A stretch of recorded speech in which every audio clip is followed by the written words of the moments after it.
Hi everyone. How are you today? Let's learn English conversation with me. 10. Using the ATM. I need to use the ATM. What's stopping you? I'm not sure how. I don't understand. I've never used one before. I can help you figure it out. What do I have to do? Slide your card into the machine. Then what?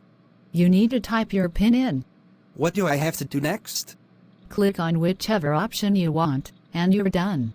I have to use the ATM. Is there a problem? I don't know how to use it. What are you talking about? I have never used an ATM before. I can show you how to use it. How do I use it? You need to push your card into the machine. What's next? Enter your PIN.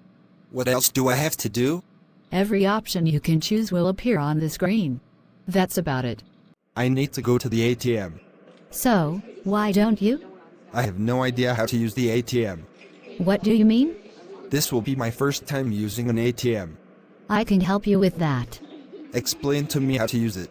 Just put your card into the machine. Now what do I do? Then you need to type in your PIN. Now what?